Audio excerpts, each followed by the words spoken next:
Today, we're talking about Black maternal health, and in particular, the case of a 31-year-old Black mother who died while giving birth in a hospital in Inglewood, California, earlier this year.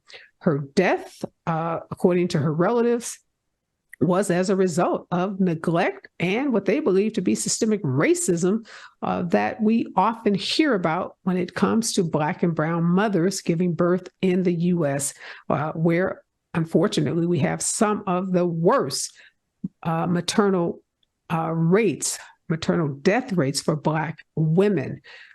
The case was investigated by regulators in the state of California, and although they found that the hospital engaged in conduct that put this mother at risk and that could have led to her death or serious injury, they did not find any discrimination.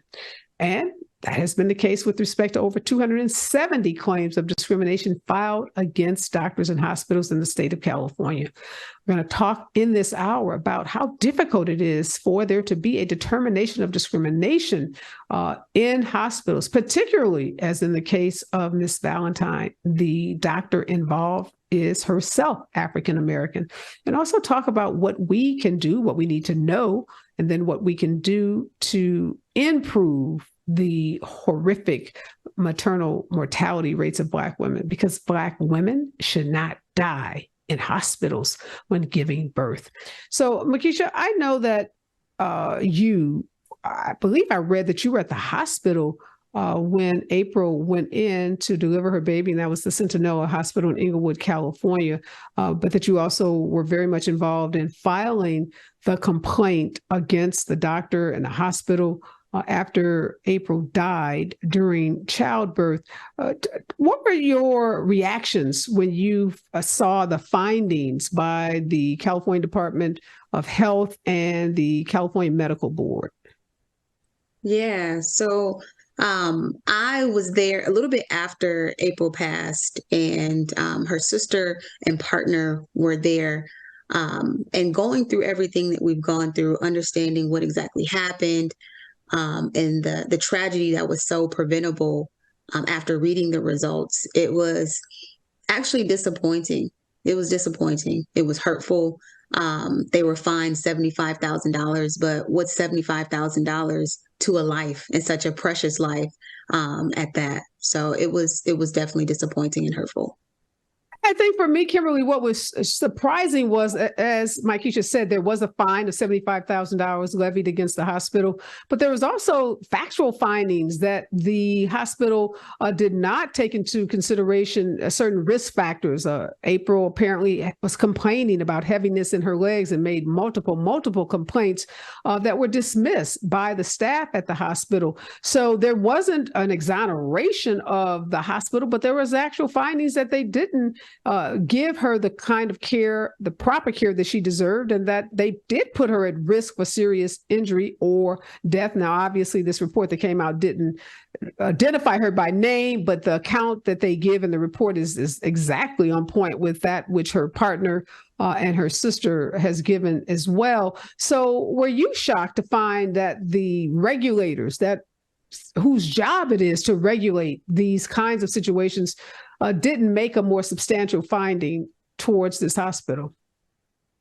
Well, Areva, I can't say that I was shocked, but as Mykesha said, certainly disappointed, certainly disgusted and enraged that we continue to not receive justice.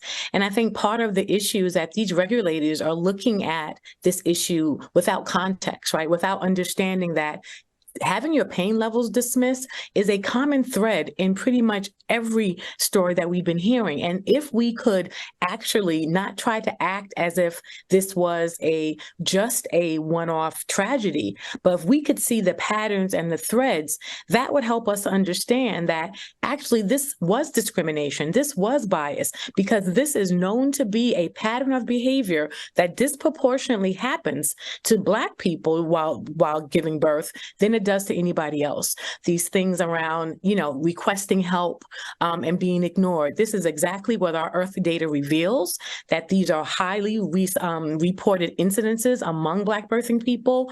And when they disproportionately lead to our death, they need not be looked at only in a vacuum, as if this isn't part of a bigger pattern of how Black birthing people are being treated across the board and in many systems.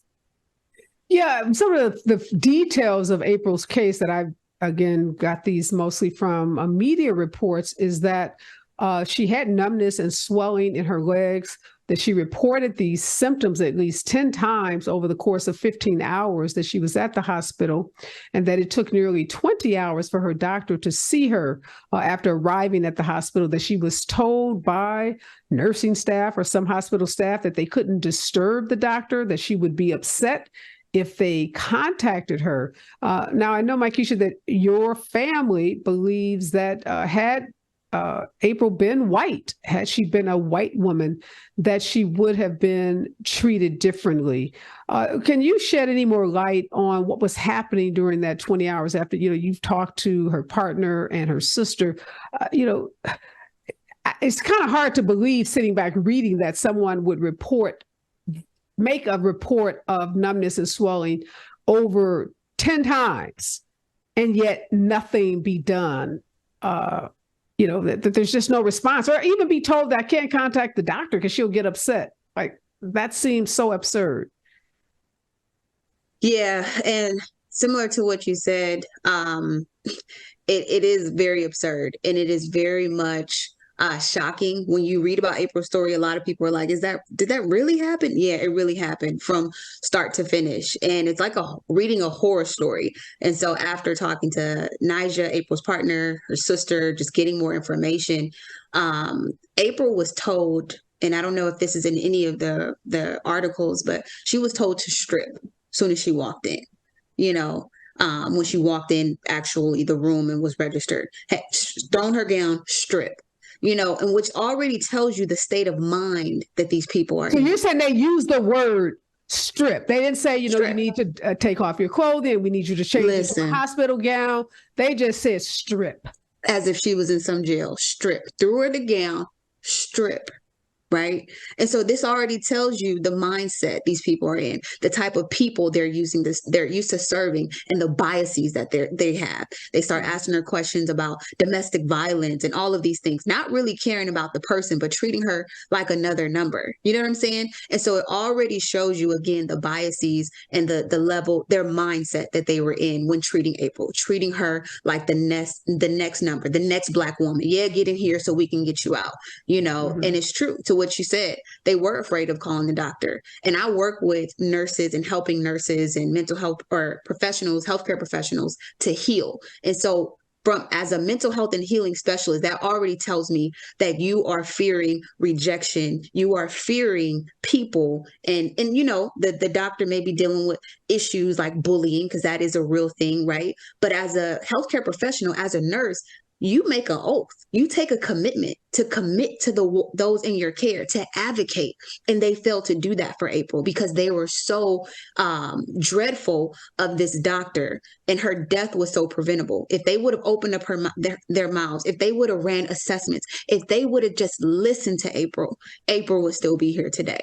Which just shows you, again, the systemic racism, right? Yes, these people look like you and I, but when you think about the overall systemic issue and the Prime Healthcare Services, who owns this hospital, and the resources they put into hospitals and training, they were found that they didn't have the proper training to prevent these issues, and so on and so forth. So it's a lot that goes into play with this, but I definitely think the systemic issue was a thing, the biases were a thing, and them used to just treating our people that look like us like another statistic. Yeah, you're right, Mykesha. When you read the facts of this, they're unbelievable. I mean, you almost think, okay, they have to be exaggerating. They have to be making this up because, you know, we're so trained to believe that hospital professionals or healthcare professionals are going to always do the right thing. They're going to be loving and caring and concerning.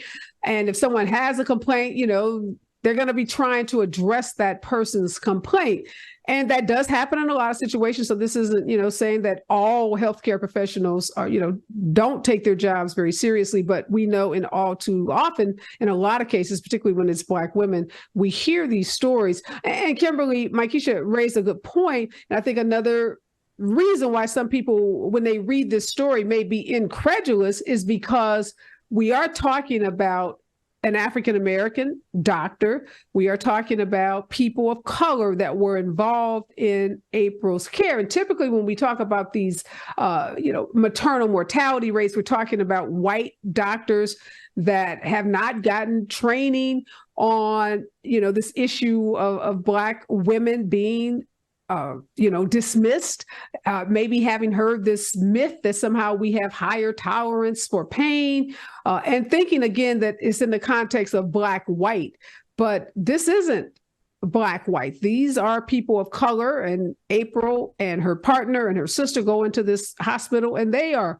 Black people. So help us understand why this issue is so much bigger than just white doctors, or what white doctors or white healthcare professionals may have or not been trained about Black mothers giving birth. Yeah, and I think this just proves that this issue is systemic.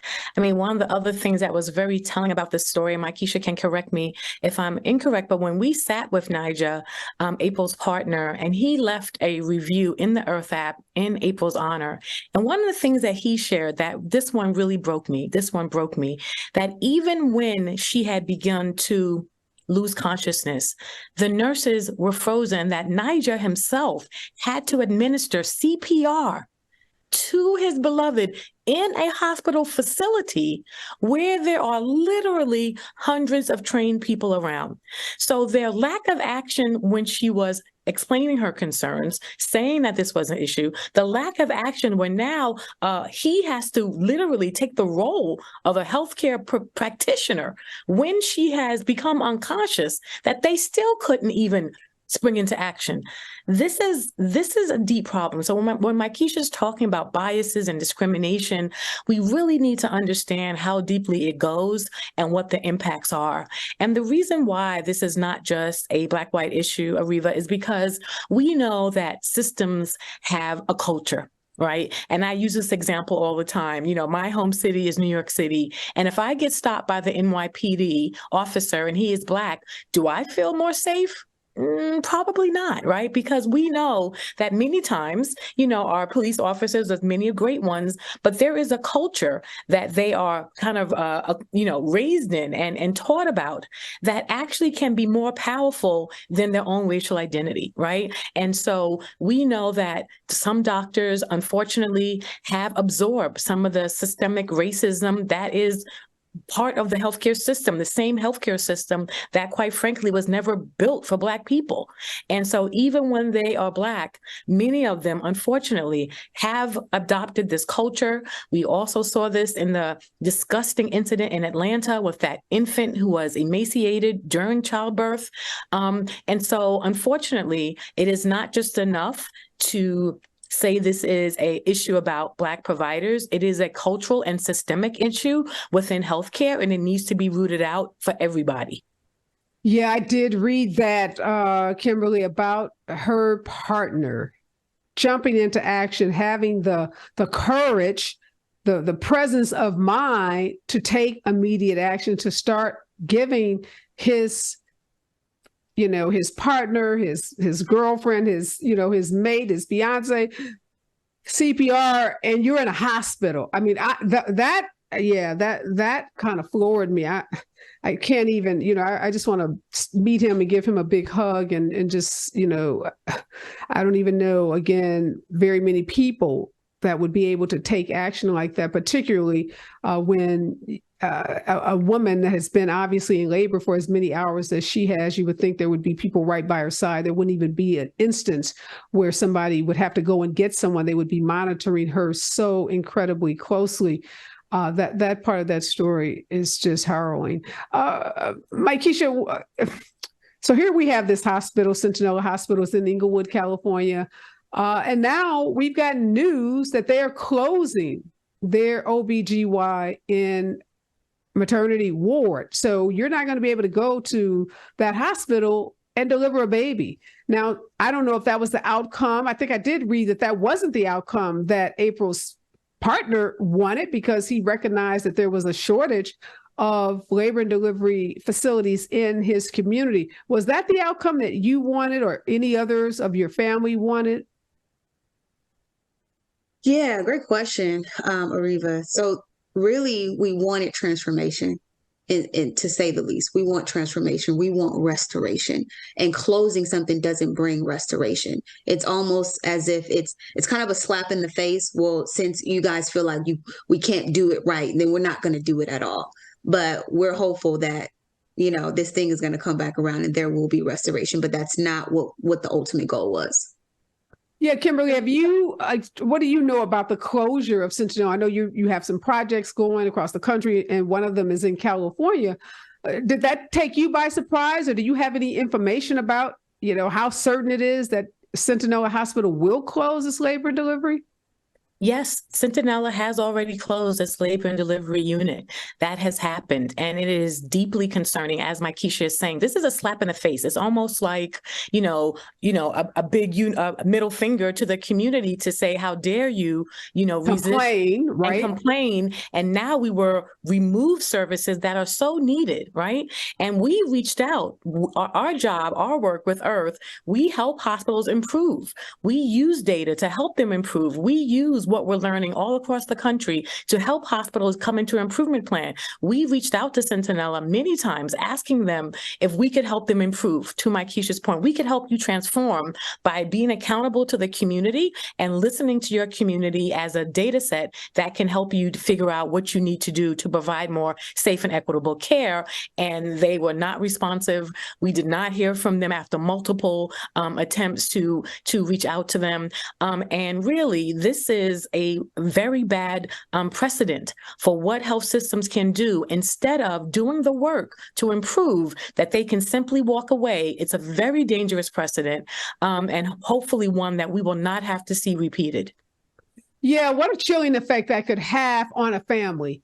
Fearful to file a complaint, thinking that if I do, maybe I'll shut down this unit that is useful and so needed by so many other people in my community.